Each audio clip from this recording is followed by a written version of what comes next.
Hello hi नमस्कार, स्वागत है आप सभी का मैग्नेट ब्रेन्स पे। मेरा नाम आशीष कपलेश और आज हम डिस्कस करेंगे हीट एंड टेम्परेचर के question for short answers.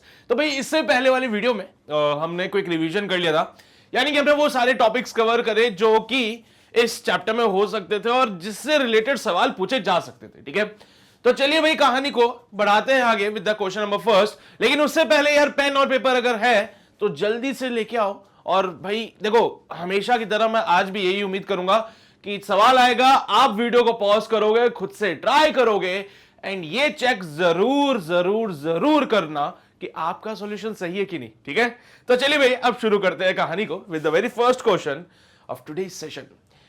If two bodies are in thermal equilibrium in one frame, will they be in thermal equilibrium in all the frames?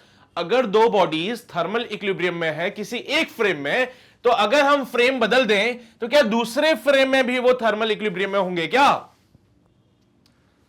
अगर दो बॉडीज थर्मल इक्विलिब्रियम में है किसी एक frame के अंदर, तो अगर मैं फ्रेम को बदल दूं तो क्या दोनों बॉडीज अभी भी थर्मल इक्विलिब्रियम में होंगे क्या?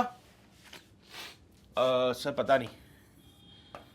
पता नहीं सर। सोचते हैं। सर मैंने एक फ्रेम ले लिया, उसके अंदर दो बॉडीज रख दी। ठीक है, दो बॉडीज के नाम पे मैंने यहां पे दो कटोरे रख दिए ऐसे, जिसके अंदर पानी भर के रख दिया मैंने, है ना भैया। This is your frame first, frame one. जो टेम्परेचर इसका होगा वही टेम्परेचर इसका होना चाहिए, ऐसी बात बोली जा रही है। बोलते हैं कि अगर अभी तो क्या देखो, दोनों के टेम्परेचर सेम है, they are in thermal equilibrium. दोनों के टेम्परेचर सेम है, they are in thermal equilibrium.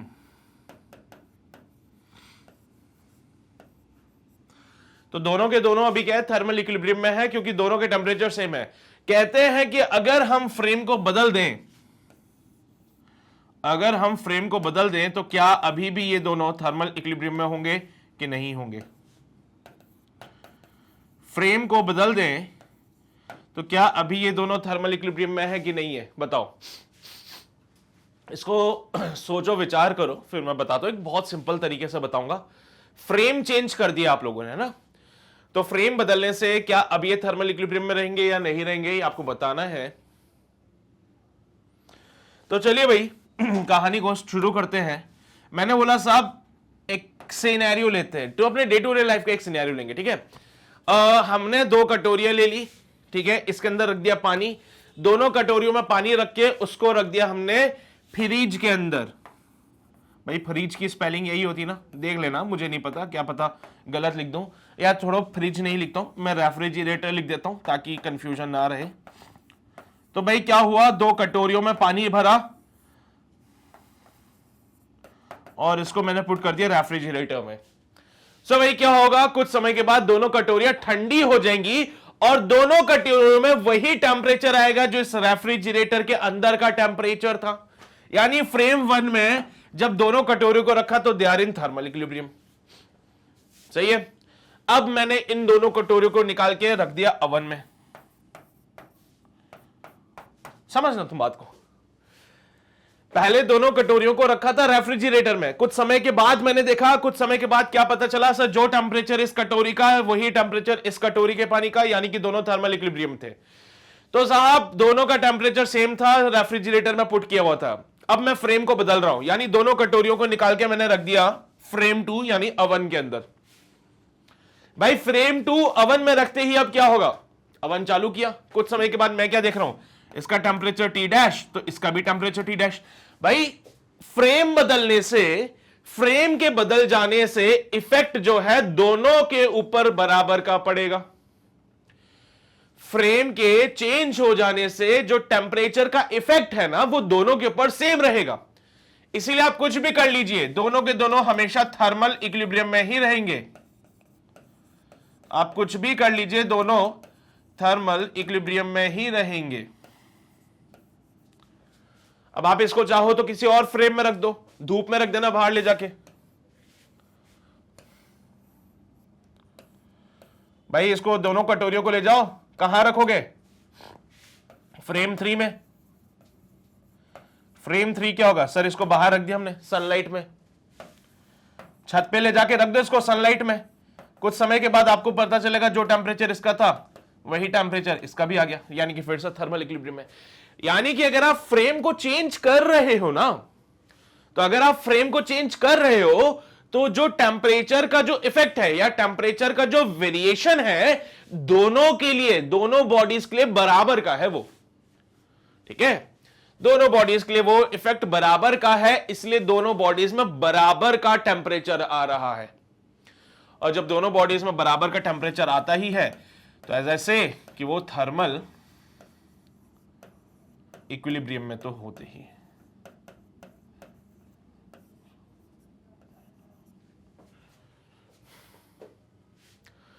कहीं पे भी रखो, आपको जो फ्रेम में रखना रखो, ये तुम खुद से करके देख सकते हो।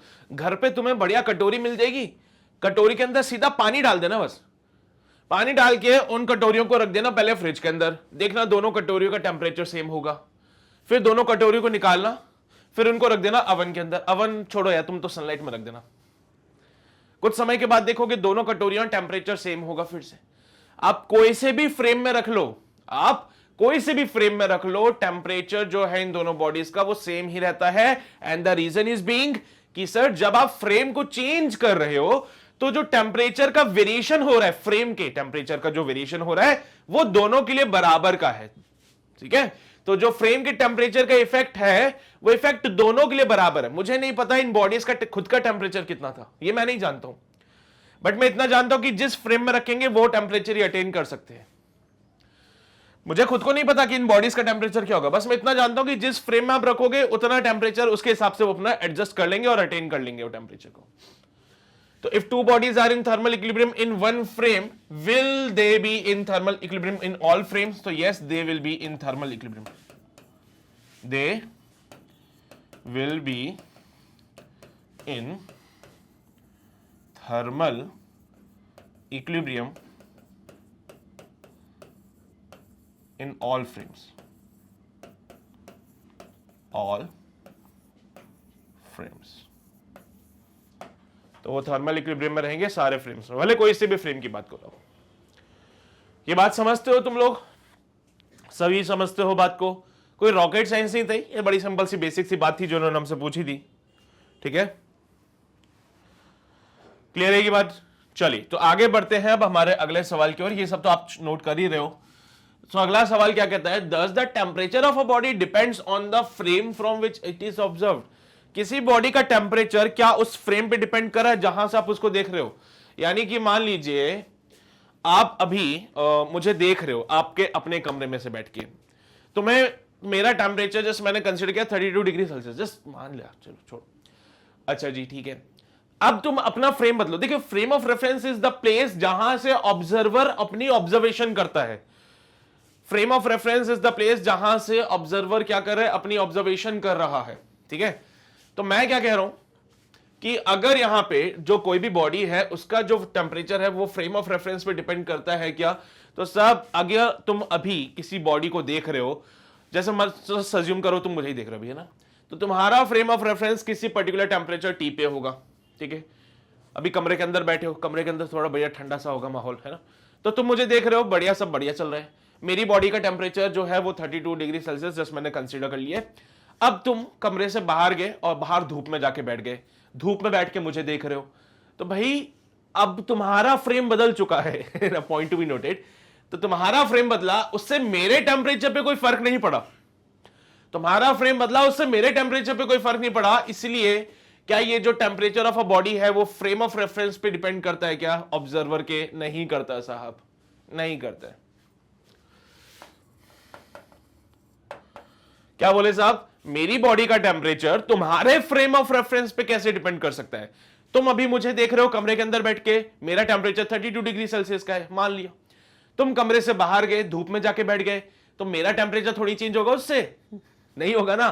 तो तुम्हारे फ्रेम ऑफ रेफरेंस के चेंज होने से मेरे टेम्परेचर पे कोई फर्क नहीं पड़ता। और एक और बात समझो कि किसी भी बॉडी का टेम्परेचर क्या कंसीडर करते हैं? टेम्परेचर ज्यादा है या कम है वो कंसीडर करते हैं उसके thermal motion of the particles के थर्मल मोशन से।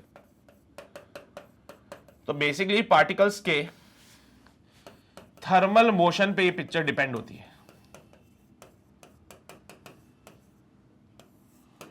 ठीक है, देखो क्या होता है ना कि कोई भी बॉडी अगर हम कंसिडर करते हैं, कोई भी बॉडी अगर हम कंसिडर करते हैं तो इस पार्ट के जो पार्टिकल्स होते हैं, अब पार्टिकल्स में एटम्स, मॉलिक्यूल्स, फलाना ढिमकाना सब चलता है, ठीक है। तो पार्टिकल्स के क्या होता है, मोशन हो रहा है भाई, रैंडम मोशन हो रहा है पार्टिकल्स का। अब ये थर्मल मोशन है which in turn related to the thermal energy, क्योंकि देखिए भाई जब ये मूव कर रहे हैं तो इनके पास कुछ इंटरनल एनर्जी होती है। भाई सीधी सी बात है, यहां पे पार्टिकल्स का मोशन हो रहा है, अब जब इनका मोशन होता है तो दे हैव थर्मल एनर्जी, जिसको शायद हमने हीट भी बोला था, याद आ रहा है? कुछ ऐसे हीट वगैरह की बातें हो रही थी सर इनके मोशन की वजह से, हाँ, जो कि रिलेटेड होती है टू द टेम्परेचर।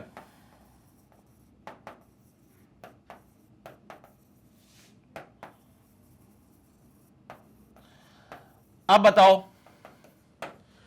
ये पार्टिकल है, किसी भी बॉडी के पार्टिकल है, रैंडम मोशन कर रहे हैं, रैंडम मोशन कर रहे हैं तो इनके पास एनर्जी आ रही, थर्मल एनर्जी बोल दिया। बेसिकली एक इनकी इंटरनल एनर्जी होती है in the form of the kinetic energy, जो कि आप पढ़ोगे काइनेटिक थ्योरी ऑफ गैसेस में अच्छे से, ठीक है। वहां पे गैसेस के लिए डिफाइन किया जाता है, अभी जस्ट मैं सॉलिड्स के लिए डिफाइन कर रहा हूं कि सॉलिड्स के जो पार्टिकल है उनका मोशन हो रहा है भैया, तो इनको हीट मिलती है तो इनका ऐसा रैंडमनेस आता है। चलिए भाई, ओवरऑल द पॉइंट इज कि इनका मोशन हो रहा है, इनके पास एक एनर्जी है जो कि फर्दर इसके टेम्परेचर से रिलेटेड होती है।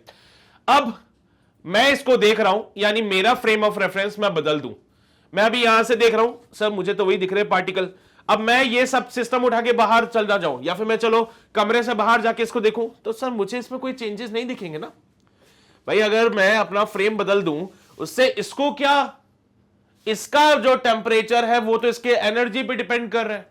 इसकी एनर्जी जो होगी, जिसकी जितना वो मोशन कर रहा है उतनी एनर्जी इसके पास होगी, वो तो बिल्कुल अलग कहानी चल रही है, वो मेरे फ्रेम ऑफ रेफरेंस पे डिपेंड नहीं कर रही। हाँ, अगर आपने इसकी ही पोजीशन बदल दी, मान लो अभी इसको आपने कमरे के अंदर रखा है, इसको कुछ समय के बाद आप बाहर धूप में ले जाओगे, है ना।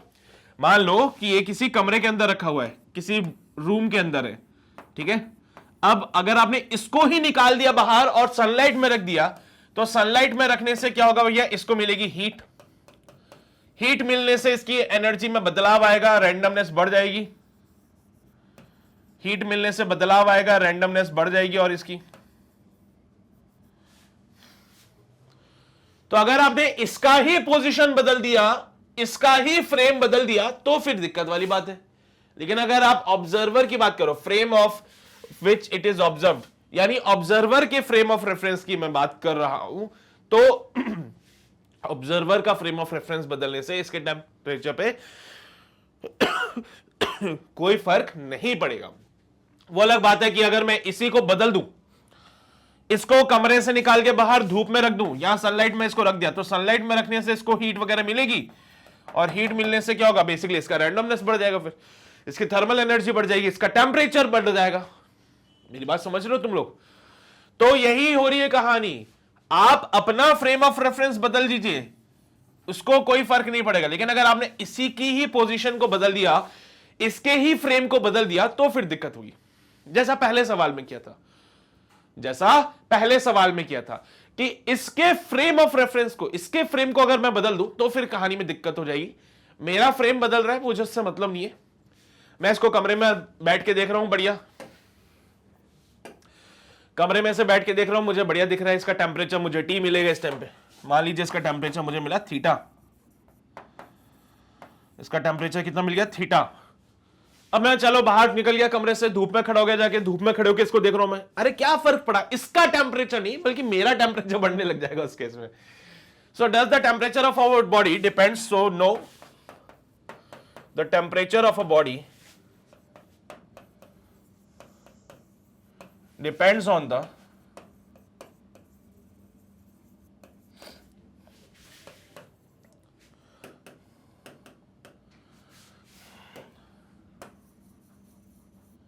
on its thermal energy,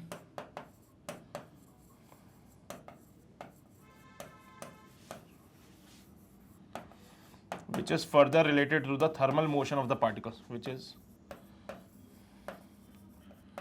further related to the thermal motion of the particles.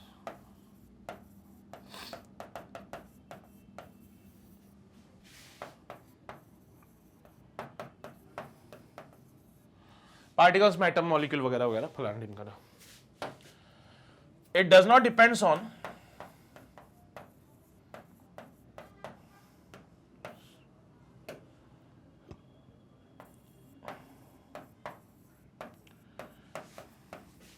भाई इनका जो मोशन है, पार्टिकल्स का जो मोशन है, क्या ये तुम्हारे फ्रेम पे डिपेंड कर रहा है? नहीं, which is independent of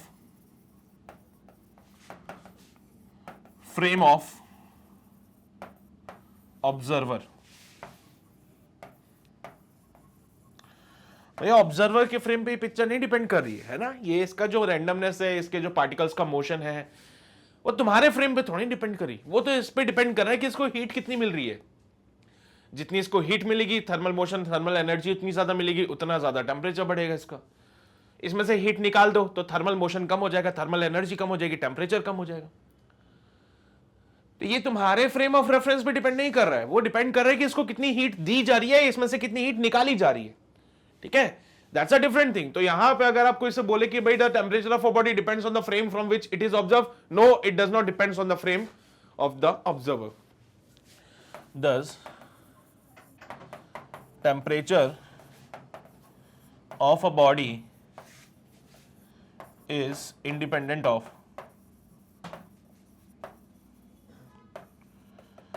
frame of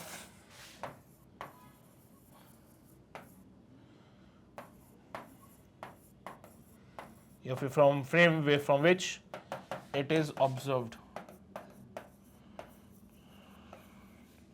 लो भाई ये कहानी खत्म हो गई क्वेश्चन नंबर 2 की। तो भाई जिसको छापना है छाप लो, बाकी तुम्हारी मर्जी, समझदार हो, समझ तो गए ही होंगे।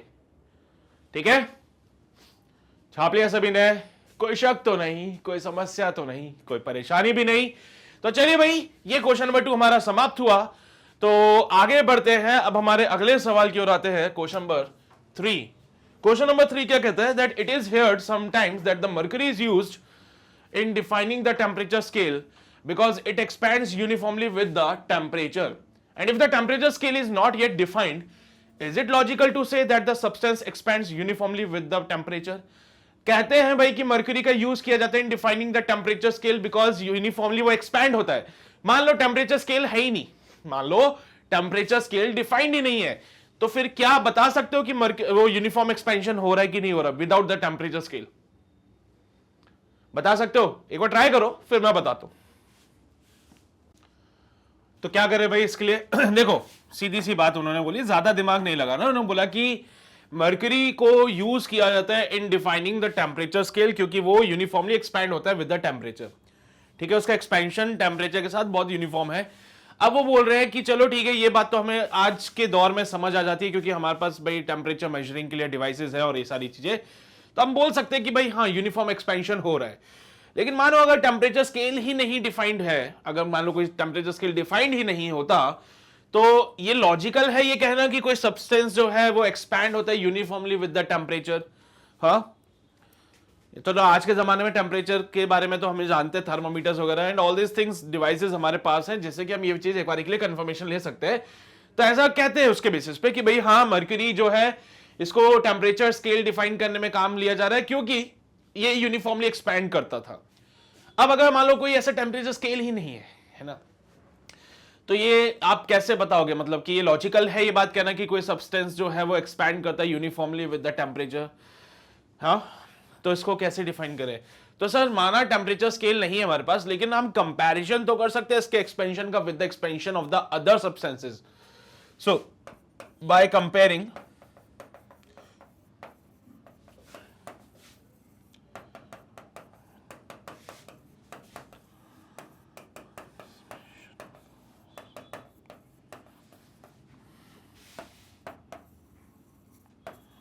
दूसरे जो सब्सटेंसेस हमारे पास होते हैं, दूसरे जो सब्सटेंसेस हमारे पास हैं, उनको अगर हम देखें उनके एक्सपेंशन से अगर चीजों को कंपेयर करें तो एक बार के लिए हम ये बता सकते हैं ना कि भाई ये वाला सब्सटेंस है सर, इसका एक्सपेंशन ऐसा हो रहा है और इसको देखो इसका एक्सपेंशन ऐसा हो रहा है।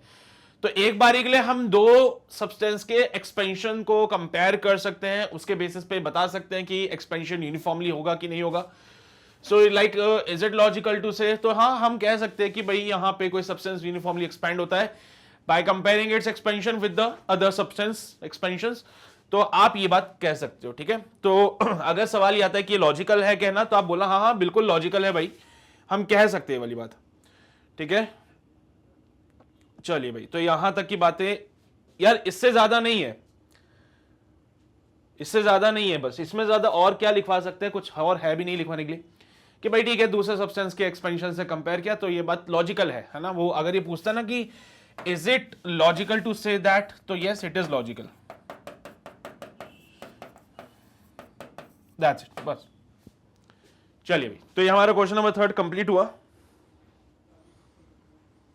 तो आगे बढ़े, चलो फिर आगे बढ़ते हैं to the next question, question number 4। अब ये क्या कहता है भाई, in defining the ideal gas temperature scale it is assumed that the pressure of the gas at a constant volume, point to be noted, हम ideal gas temperature scale define कर रहे हैं, तो ये एज्यूम किया जाता है कि जो प्रेशर ऑफ द गैस है कांस्टेंट वॉल्यूम पे is proportional to the temperature T। Pressure of the gas at a constant volume is proportional to the temperature T. So now how can we verify whether it is true or not? Ideal gas की बात कर रहे हैं तो कहते हैं कि assume किया जा रहा है कि जो प्रेशर है किसी कांस्टेंट वॉल्यूम पे वो प्रोपोर्शनल है टेम्परेचर T। तो आप इसको वेरीफाई कर सकते हो क्या? और दूसरी चीज, क्या आप इसको वेरीफाई करने के लिए काइनेटिक थ्योरी ऑफ गैसेस का यूज कर रहे हो या फिर आप कोई एक्सपेरिमेंटल रिजल्ट का यूज कर रहे हो जो कि कह रहा है कि प्रोपोर्शनल जो प्रेशर है वो टेम्परेचर के प्रोपोर्शनल होता है। क्या बोला है भाई, at constant volume, at constant volume pressure जो है वो प्रोपोर्शनल है टेम्परेचर के। How can be verify whether this is true और नॉट, इसको वेरीफाई कैसे कर सकते हैं हम लोग? क्या इसके लिए हम काइनेटिक थ्योरी ऑफ गैसेस का यूज करेंगे या फिर क्या हम कोई एक्सपेरिमेंटल रिजल्ट का यूज करें जो हमसे बोले कि प्रेशर प्रोपोर्शनल टू T है? So to verify this we can use the ideal gas equation.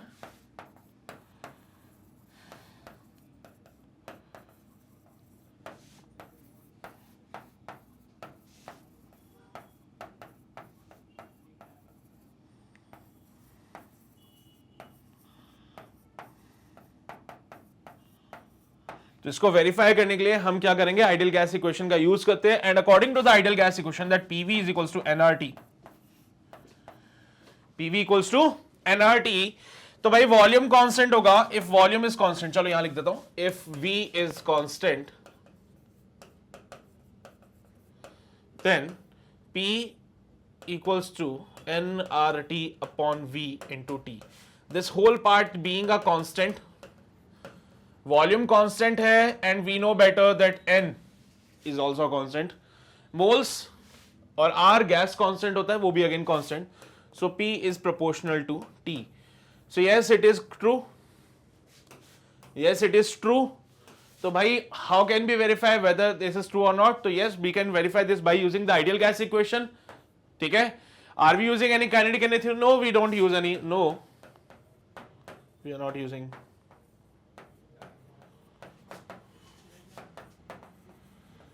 KTG or any experimental result।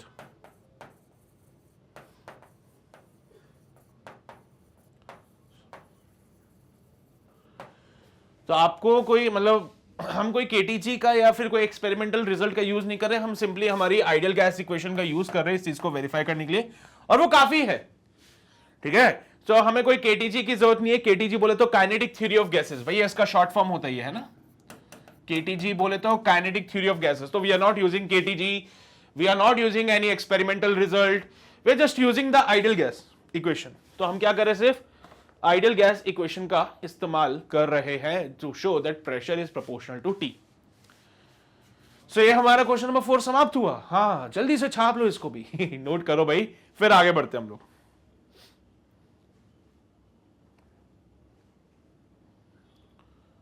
Clear है ये बात सभी को? तो चलिए भाई आगे बढ़ते हैं। Question number 5, can the bulb of a thermometer be made of an adiabatic valve? Thermometer देखा है, थर्मोमीटर कैसा होता है भाई? थर्मोमीटर कुछ ऐसा होता है, यहां पे ऐसे पाल पार्ट होता है और फिर यहां पे एक ऐसी चोंच सी होती है इसमें, we call this bulb of thermometer. भाई ये थर्मामीटर में चोंच होती ना हाँ, जिससे टेम्परेचर मेजर किया जाता है, तो it is called as the bulb of the thermometer. तो वो बोल रहे हैं क्या ये जो बल्ब ऑफ द थर्मामीटर है इसको एडियाबेटिक वॉल से बना सकते हैं क्या? देखिए भाई, when we it comes to the adiabatic wall, तो एडियाबेटिक वॉल का मतलब क्या हो रहा है कि भाई हीट का कोई ट्रांसफर नहीं होगा इस केस में, नो ट्रांसफर ऑफ हीट। तो एडियाबेटिक कहने का मतलब है कि हीट का कोई ट्रांसफर नहीं होने वाला है इस केस में। और अगर बल्ब ऑफ द थर्मामीटर को हमने एडियाबेटिक वॉल से बनाया, तो देखो पहली बात तो मैं आपको बताता हूं बल्ब ऑफ द थर्मामीटर काम कैसे करता है। सो एक्चुअली ये बल्ब जो होता है it comes in contact with the body,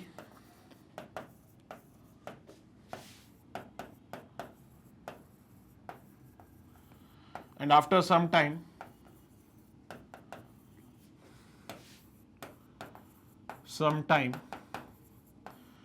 thermal equilibrium is achieved. Thermal equilibrium is achieved.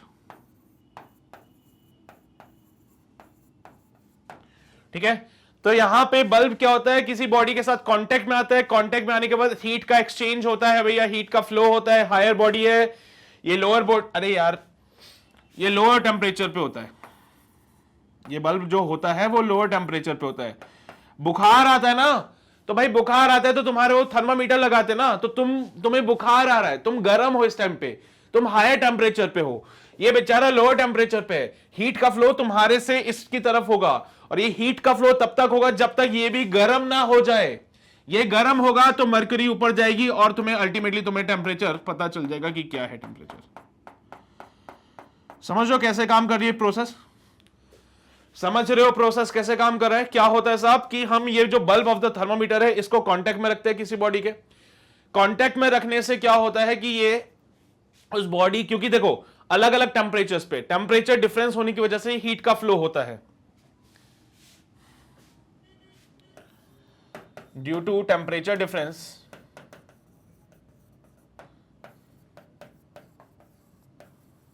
Due to temperature difference, temperature के डिफरेंस की वजह से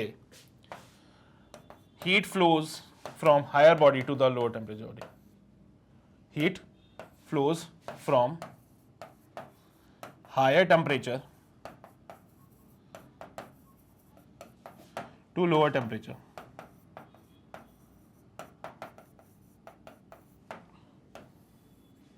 हीट का जो फ्लो होगा वो हायर टेम्परेचर से लोअर टेम्परेचर की तरफ होगा, और ऐसा तब तक चलता रहेगा जब तक ये थर्मल इक्विलिब्रियम अचीव ना हो जाए। कब तक चलेगा ऐसा? जब तक ये थर्मल इक्विलिब्रियम अचीव ना हो जाए। ठीक है, अब सुनिए, अगर मैंने इस बल्ब को बनाया एडियाबेटिक वॉल से तो no transfer of heat, no transfer of heat तो no thermal equilibrium is achieved, no thermal equilibrium is achieved। ठीक है, तो कोई थर्मल इक्विलिब्रियम यहां पे अचीव नहीं हो पाएगा, और अगर कोई थर्मल इक्विलिब्रियम नहीं है so it does not give the reading.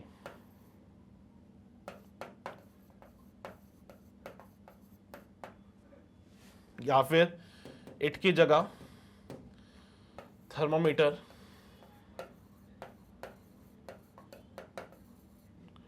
Does not give the reading।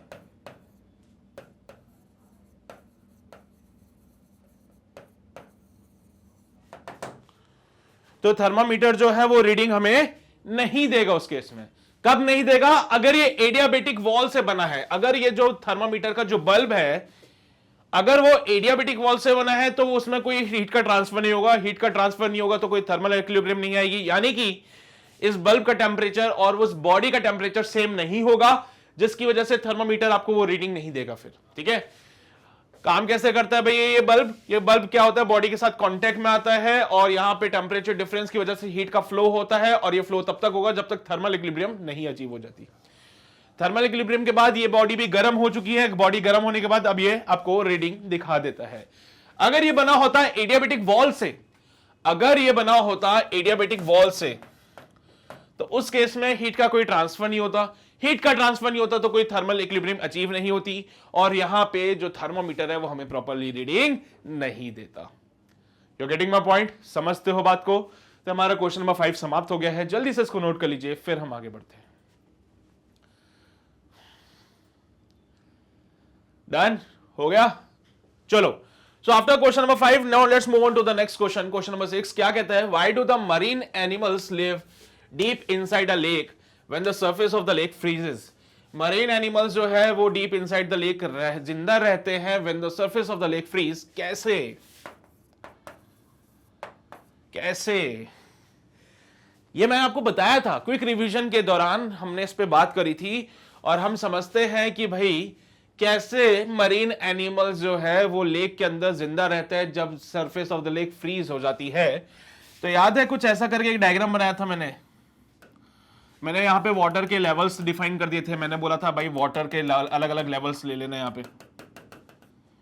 तो क्या होता था भाई, यहां पे एक मछली बना देता हूं, गोल सी मछली, ठीक है, छोटे छोटे पर वाली, ये उसके गिल्स बना दिए, ये उसके आंख बना दिए, खुशहाल जिंदगी जी रही नीचे, ठीक है। हाँ भाई, तो हमने क्या किया, इसके बना दिए लेयर्स। अब जैसे ही टेम्परेचर डिक्रीज होता था तो यहां पे मान लो पहले टेम्परेचर कुछ इस टाइप से था कि ये हो जाएगा 8 डिग्री, फिर ये 7 डिग्री, फिर ये 6 डिग्री, फिर ये 5 डिग्री, ऐसे करके कहानी थी। अब जैसे टेम्परेचर डिक्रीज होगा तो ये हो जाएगा 7 डिग्री पे, फिर और डिक्रीज होगा तो ये हो जाएगा 6 डिग्री पे। तो जैसे टेम्परेचर डिक्रीज हुआ, टेम्परेचर के डिक्रीज होने से उसको डेंस हो जाएगा भाई, डेंस होने से वो नीचे आ जाएगा, तो ये 6 डिग्री उतर के नीचे आ जाता है और ये ऊपर चला जाएगा पार्ट। फिर ये ठंडा होगा, फिर ये ऊपर चला जाएगा, फिर ये ठंडा होगा, फिर ये ऊपर चला जाएगा। ऐसे करते करते प्रोसेस चलता रहेगा, और ये प्रोसेस तब तक चलता है जब सारे लेयर्स, यानी कि सारा पानी 4 degree Celsius 4 degree Celsius 4 degree Celsius पे फिट ना हो जाए। एक बार पूरा पानी, पूरे लेक का पानी 4 डिग्री सेल्सियस पे फिट हो गया आके, तो अब जैसे और टेम्परेचर डिक्रीज होगा तो ये होगा 3 डिग्री सेल्सियस। भाई साहब, this is the anomalous behaviour of the water.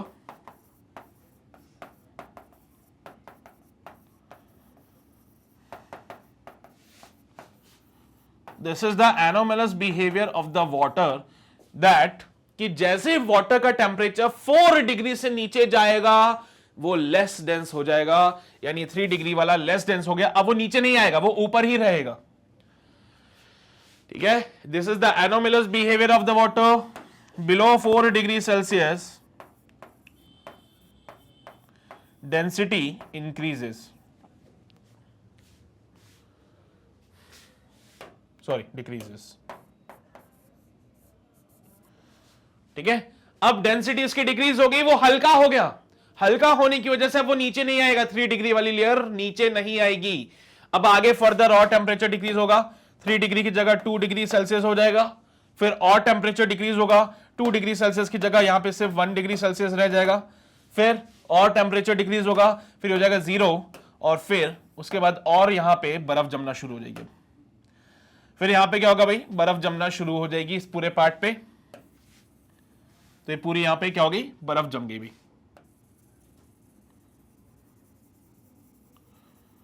ये पूरे यहां पे क्या हो गई, बर्फ जम चुकी है,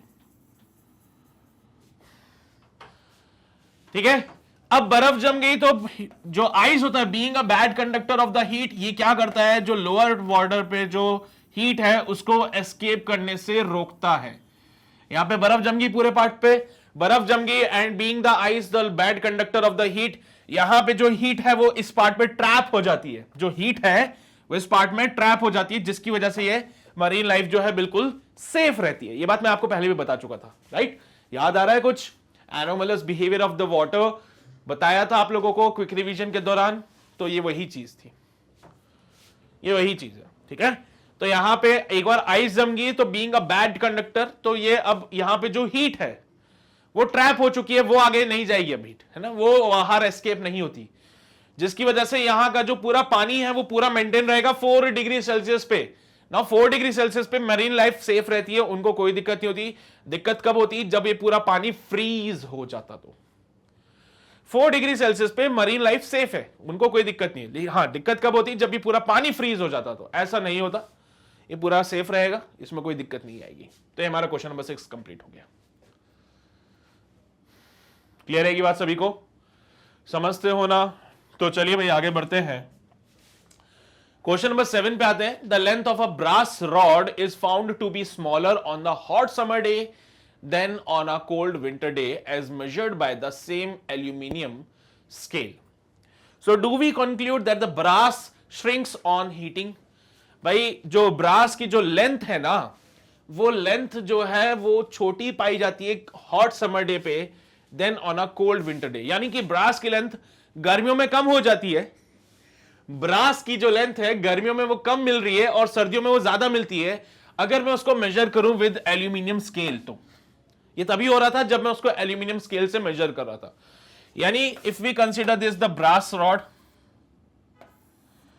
और इस ब्रास रॉड को मैं एल्यूमिनियम के स्केल से मेजर कर रहा हूं,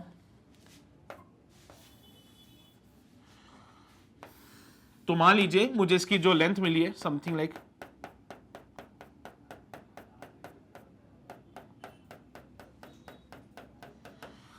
सो this is aluminium, this will be your brass, और ये लेंथ मुझे मिली मान लीजिए L। ठीक है, चलिए इसकी L is the actual length. अब समर डेज में क्या होता है कि लेंथ मुझे छोटी मिलती है और सर्दियों में ये लेंथ मुझे बड़ी मिलती है। तो ऐसा क्यों हो रहा है भाई? है ऐसी वजह क्या आगे की, मतलब गर्मियों में ये जो ब्रास रॉड है इसका लेंथ कम हो गया as compare to the winters या फिर कोल्ड विंटर डे में। तो द रीजन इज कि सर एल्यूमिनियम और ब्रास में, एल्यूमिनियम और the brass they both expands on heating, right? On a hot summer day, on a hot summer day क्या होगा भाई? हीट मिलेगी बढ़िया दबा के। हाँ सर बिल्कुल, बढ़िया मस्त वाली हीट मिलने वाली है यहां से। तो क्या हुआ, on a hot summer day यहां पे मिलेगी इसको हीट। अब जब इसको यहां पे हीट मिली तो बेसिकली इनका एक्सपेंशन होगा। अब इनका एक्सपेंशन कितना होगा that depends on their coefficient of linear expansion.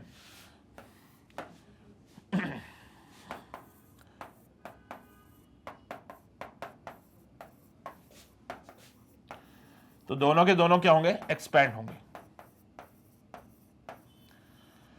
तो on hot summer day both aluminium and the brass expands, their expansion depends on their coefficient of linear expansion, जिसमें कि एल्यूमिनियम का कोएफिशिएंट ऑफ लीनियर एक्सपेंशन ज्यादा होता है brass से।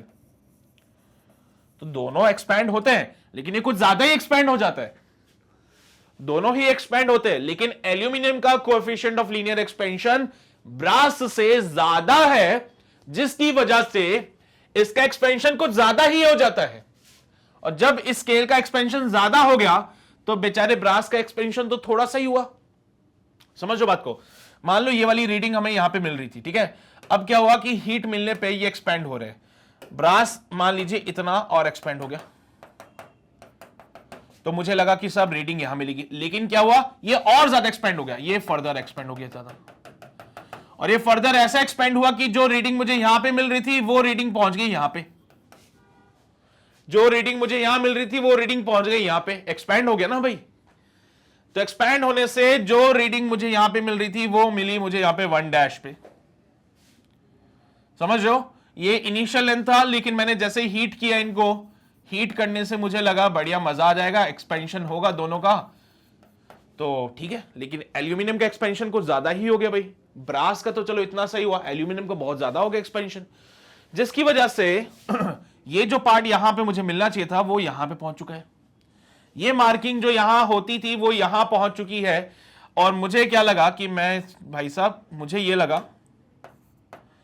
कि जो ब्रास की रॉड है वो छोटी हो गई की, क्योंकि जो रीडिंग मुझे यहां पे, मुझे क्या लगा कि चलो भाई एक्सपेंशन होगा तो ये 1 पहुंच के यहां पे 1 डैश पहुंच जाएगा, लेकिन असल में वो यहां नहीं पहुंच के वो यहां पे 1 डबल डैश पे पहुंचा।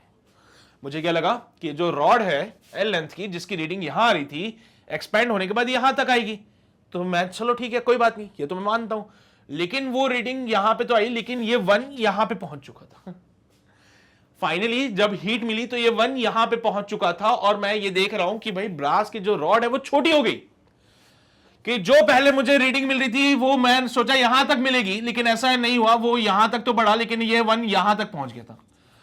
तो जो रीडिंग मुझे पहले मिल रही थी वो रीडिंग मुझे अब कम मिल रही, इतनी कम मिली वो रीडिंग। तो पॉइंट ये था कि साहब जो आपको पहले मिल रहा था वो इतना कम हो गया, तो आपको तो ये लगेगा कि ब्रास की जो लेंथ है वो कम हो गई, लेकिन असल में ऐसा नहीं हुआ। स्केल का एक्सपेंशन ज्यादा हो गया, स्केल का एक्सपेंशन ज्यादा हो गया। तो अगर आप ये सोच रहे हो ना कि सब ब्रास का जो रॉड है वो छोटी लेंथ का हो गया, नहीं नहीं नहीं नहीं, छोटी लेंथ का नहीं हुआ, एक्सपेंशन उसका भी हुआ, लेकिन एल्यूमिनियम का एक्सपेंशन बहुत ज्यादा हो गया। ज्यादा एक्सपेंशन होने की वजह से एल्यूमिनियम का एक्सपेंशन ज्यादा हो गया है, एंड ज्यादा एक्सपेंशन होने की वजह से यहां पे हमें ऐसा लगा कि जो ब्रास की रॉड है उसका लेंथ कम हो गया, बट असल में ऐसा नहीं हुआ था। सो नो, क्या लोग कहोगे? No, the brass rod does not shrink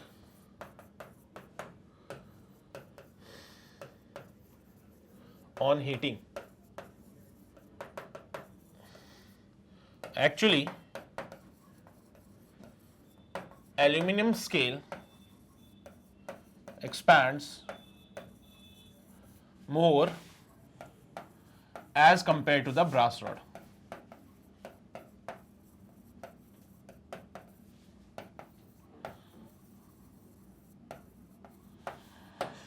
ठीक है भाई, ये वो वाली कहानी कि तुम और तुम्हारे दोस्त दोनों सेम हाइट के थे, एक ने कोई कॉम्प्लेन पी लिया, एक ने बॉर्नविटा पी लिया, है ना।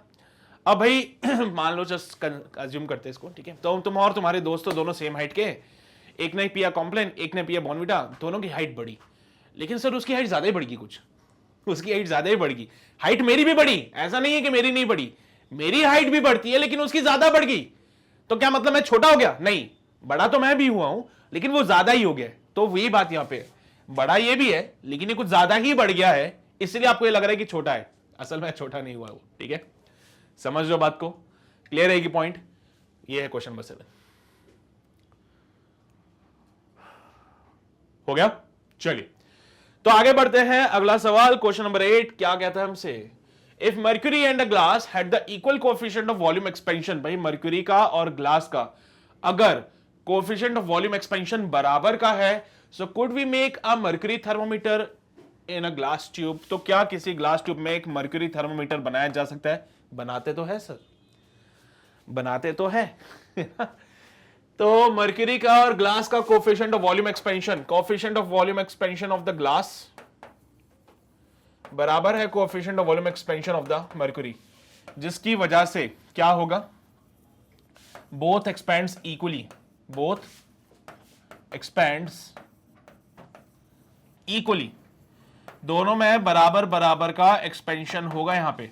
और जब दोनों में बराबर बराबर का एक्सपेंशन होगा तो क्या आप थर्मोमीटर बना सकते हो? देखिए थर्मोमीटर क्यों बनाते हैं? क्योंकि हमें टेम्परेचर का पता हो। अब सर पता चले कि मर्क्यूरी में ज्यादा ही एक्सपेंशन हो रहा है ग्लास के रेस्पेक्ट में, तो उसकी रीडिंग ज्यादा दिखाएगा।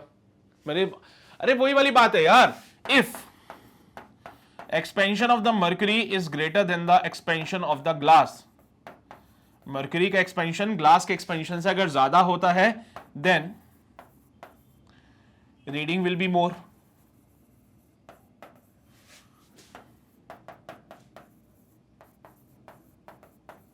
ज्यादा रीडिंग दिखा देगा भाई, वो तो पता चले ग्लास तो इतना एक्सपेंड नहीं हुआ, वो मर्क्यूरी बहुत ज्यादा एक्सपेंड हो गया। अरे ऐसे ही तो होता है, यहां पे ग्लास ट्यूब होती है, इसके अंदर एक मर्क्यूरी की एक कॉलम बनाई होती है ना,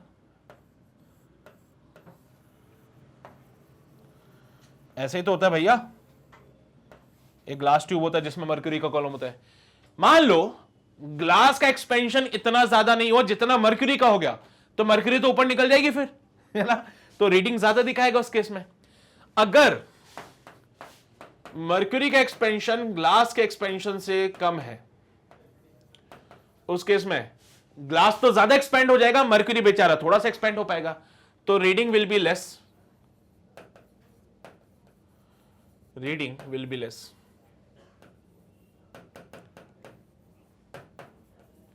और अगर दोनों बराबर है,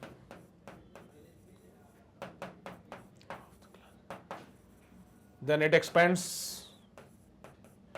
it shows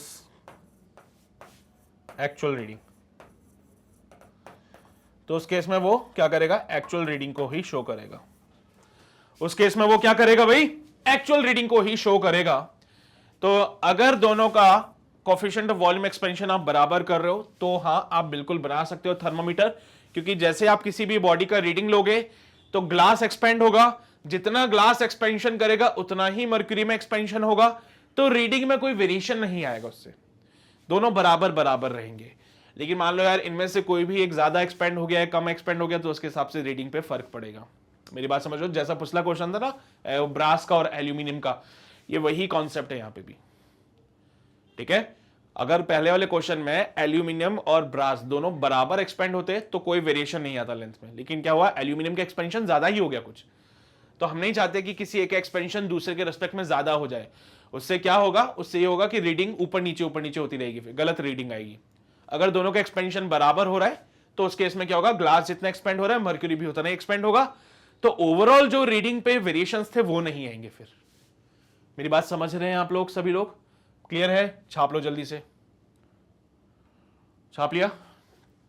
चलो भाई, तो आगे बढ़ते हैं। अगला सवाल, the density of the water at 4 degree Celsius is suppose to be 1000 kg per metre cube. तो भैया 4 डिग्री सेल्सियस पे वाटर की जो डेंसिटी है वो है 1000 kg per metre cube. Is it same at the sea level and the high altitude? तो क्या यही डेंसिटी सी लेवल पे भी रहेगी और क्या यही डेंसिटी हाई एल्टीट्यूड पे भी रहेगी, ये आपको बताना है। डेंसिटी देखो टेम्परेचर उसने फिक्स करके रखा है 4 डिग्री सेल्सियस, टेम्परेचर फिक्स कर दिया है। अब बताइए क्या यही डेंसिटी सी लेवल पे भी होगी और क्या यही डेंसिटी हाई एल्टीट्यूड पे भी होगी, ये आपको बताना है। टेम्परेचर फिक्स कर रखा है, यानी कि प्रेशर का डेंसिटी के साथ वेरिएशन क्या रहेगा, ये आपको बताना पड़ेगा, ठीक है। विचार करो, फिर हम बताते हैं कैसे सॉल्व करना है इसको। सोचो सभी लोग, भाई विचार कर लिया होगा तुम लोगों ने। क्या बोलते हैं ये साहब, according to the gas equation अगर हम कंसिडर करें, है ना, जैसे तो देखो यार वाटर के लिए इन्होंने बात बोली, ठीक है, टेम्परेचर को फिक्स करके रखा हुआ है, प्रेशर का जो वेरिएशन होता है डेंसिटी के साथ वो डायरेक्टली प्रोपोर्शनल में आता है भाई। प्रेशर का जो वेरिएशन होता है डेंसिटी के साथ वो डायरेक्टली प्रोपोर्शनल में आ रहा है, यानी जहां पे प्रेशर बढ़ता है वहां पे डेंसिटी भी बढ़ा रहा हूं, जहां पे प्रेशर घटता है वहां डेंसिटी को भी घटा रहे हैं। अब बात करते हैं सी लेवल की और एक बात करते हैं हाई एल्टीट्यूड की। तो प्रेशर ज्यादा कहां पे होगा, प्रेशर जो होता है सी लेवल पे होता है 1 atm का, और अब अगर आप हायर एल्टीट्यूड पे जाओगे तो प्रेशर वहां पे क्या हो जाएगा, डिक्रीज हो जाएगा, है ना। एट हाई एल्टीट्यूड्स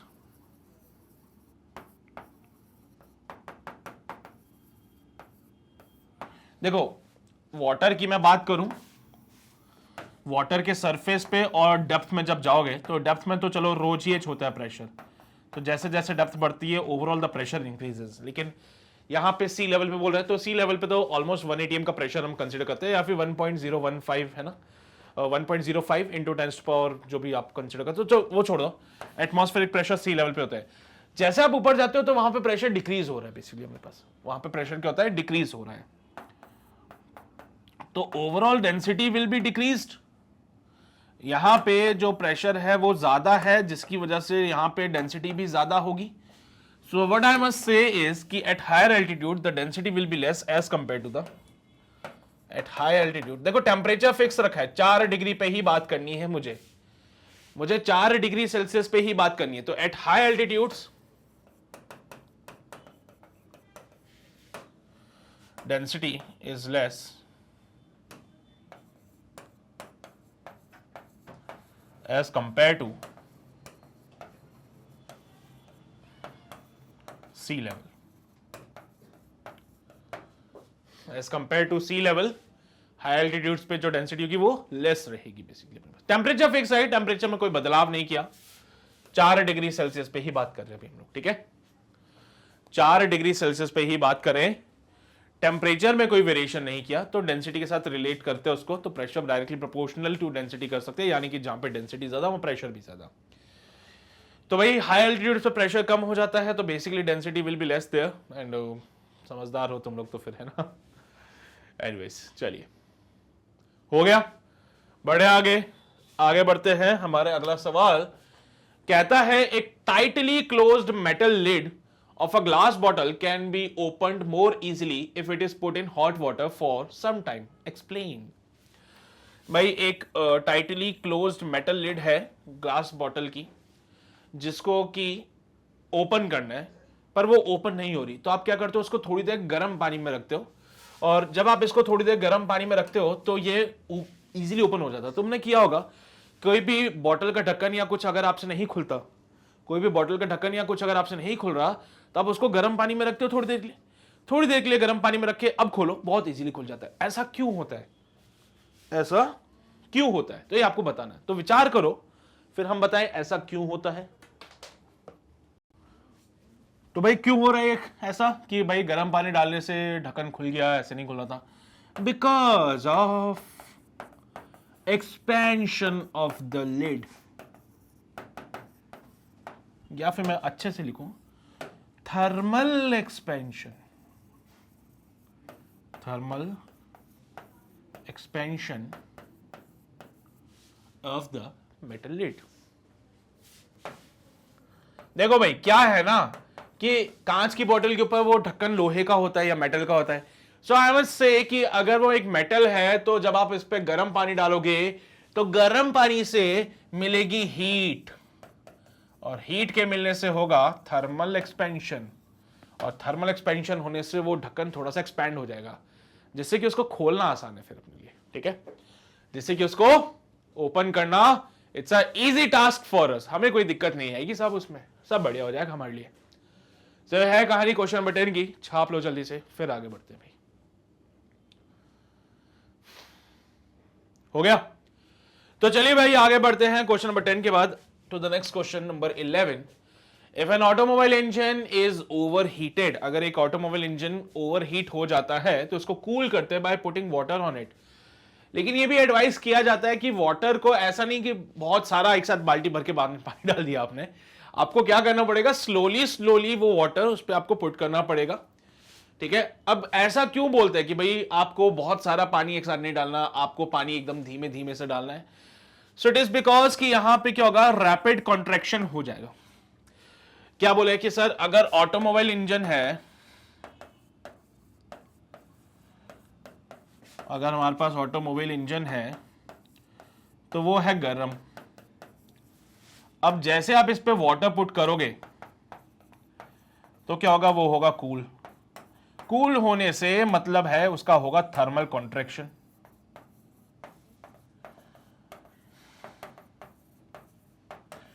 अब क्या होगा कि भाई जैसे मैंने बहुत सारा पानी डाल दिया, तो बहुत सारा पानी डालने से ये जो कॉन्ट्रैक्शन हो रहा है बहुत फास्ट हो जाएगा।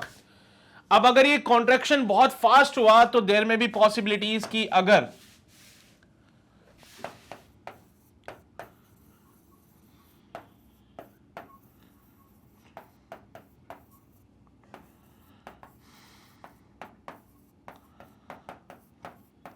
तो क्या होगा, there may be a chance of break down.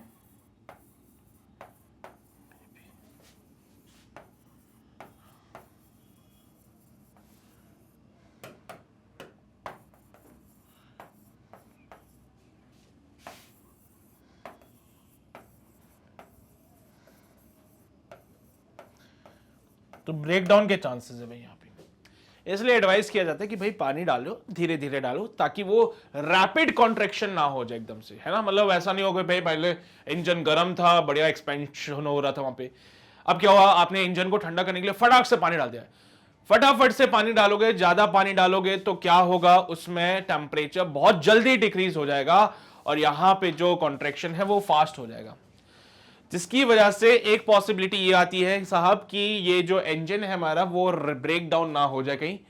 सो इसीलिए ये एडवाइजेबल है कि आपको वाटर को स्लोली स्लोली ही पुट करना है उसमें, ठीक है, ताकि वो थर्मल कॉन्ट्रैक्शन जो हो वो क्या होगा भाई, स्लोली स्लोली होगा, या फिर मैं बोलूं इवन होगा। इवन मतलब बराबर बराबर से हो, पता चले आपने पानी डाल दिया, कुछ जगह पे कॉन्ट्रैक्शन ज्यादा हो गया, कुछ जगहों पे कॉन्ट्रैक्शन कम हो गया, तो वो दिक्कत कर सकता है। मेरी बात समझ रहे हो सकता है ऐसी सिचुएशन आ जाए कि कुछ जगहों पे कॉन्ट्रैक्शन ज्यादा हो जाए, कुछ जगहों पे कॉन्ट्रैक्शन कम हो जाए, तो इन चीजों का हमें थोड़ा सा ध्यान रखना पड़ेगा। बाकी उम्मीद करता हूं चीजें आपको समझ आ रही होगी, छाप लीजिए जल्दी से, फिर आगे बढ़ते हम लोग, ठीक है। तो चलिए भाई क्वेश्चन नंबर 12 क्या कहता है, is it possible for two bodies to be in thermal equilibrium if they are not in contact. अगर दो बॉडीज कांटेक्ट में नहीं है तो क्या ये पॉसिबल है कि वो थर्मल इक्विलिब्रियम में हो सकती हैं? सोचो जरा। अगर दो बॉडीज कांटेक्ट में नहीं है, अगर दो बॉडीज कांटेक्ट में नहीं है तो क्या ये पॉसिबल है कि वो थर्मल इक्विलिब्रियम में होंगी? बोलो भाई। थर्मल इक्विलिब्रियम का मतलब है कि टेम्परेचर सेम होना चाहिए, ठीक है, सेम टेम्परेचर होना चाहिए। तो अगर मैं कुछ ऐसी सिचुएशन बना दूं कि दोनों बॉडीज का बिना टच किए ही टेम्परेचर सेम हो जाए, तो कैसे करें कैसे करें कैसे करें? सर जैसा हमने पहले सवाल में किया था, मान लो दो कटोरियां हैं हमारे पास, ये दो बॉडीज है हमारे पास, दो कटोरियां जिसके अंदर पानी भरा हुआ है। अगर मैं दोनों को रेफ्रिजरेटर में रख दूं, अगर मैं दोनों को रेफ्रिजरेटर में रख दूं, ऑल्दो ये दोनों कांटेक्ट में नहीं है, तो क्या कुछ समय के बाद दोनों का टेम्परेचर सेम हो जाएगा? तो क्या ये दोनों थर्मल इक्विलिब्रियम में आ जाएंगी? क्या बोलो भाई? हाँ बिल्कुल हो जाएगा सर। अगर इन दोनों को मैं ओवन में रख दूं तो क्या कुछ समय के बाद दोनों का टेम्परेचर सेम हो जाएगा? तो क्या दोनों के दोनों इक्विलिब्रियम में आ जाएंगे? हाँ। तो वो पूछ रहा है, is it possible for two bodies to be in thermal equilibrium if they are not in contact? Yes it is possible, it is possible if two bodies are in contact, if two bodies are in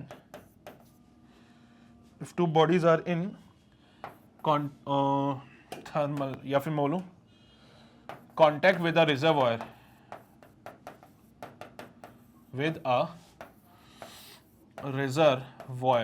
if two bodies are in contact with a reservoir, तो यहां पे क्या होगा?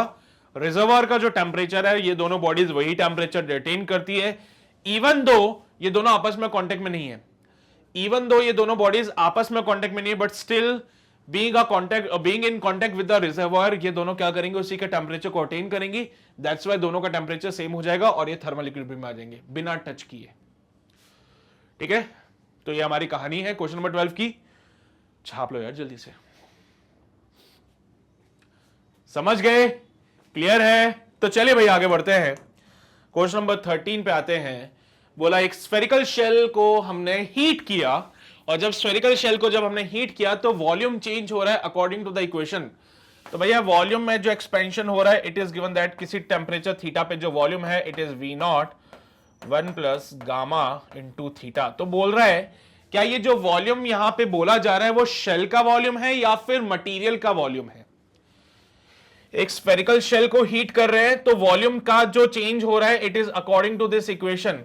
तो पूछ रहा है कि जो वॉल्यूम यहां पे बोला जा रहा है ये वॉल्यूम किसका है? शेल का वॉल्यूम है या फिर वॉल्यूम ऑफ द मटेरियल है जिससे कि शेल बना हुआ है? किसका वॉल्यूम है ये? शेल का वॉल्यूम है या मटेरियल का है? शेल का वॉल्यूम है या मटेरियल का है? भाई हमेशा ध्यान रखना यहां पे जो भी वॉल्यूम की बातें हो रही है it is of the material, it is the volume of the material. क्योंकि देखो जब यहां पे हम ये सब बातें जो कर रहे हैं, ये जो बातें हम लोग कर रहे हैं थर्मल एक्सपेंशन की, तो एक्सपेंशन क्यों हो रहा है? क्योंकि पार्टिकल्स का जो मोशन है, जो वाइब्रेशन है, उनका एम्पलीट्यूड बढ़ चुका है, अभी वो ज्यादा वाइब्रेट कर रहे हैं। ये पार्टिकल किसके हैं? वो मटेरियल के पार्टिकल, ना कि स्फेयर के। अरे स्फेयर तो बात की बात है, पहले मटेरियल को तो देख लो। तो मटेरियल के पार्टिकल्स है, वहां पे उनका एक्सपेंशन हो रहा है, वो एक्सपेंड हो रहा है। तो basically overall the point is कि मटेरियल का है यहां पे। तो ये जो भी बातें होती है this is for the material. Even ये जो है ये gamma, this is what? This is the coefficient of volume expansion, coefficient of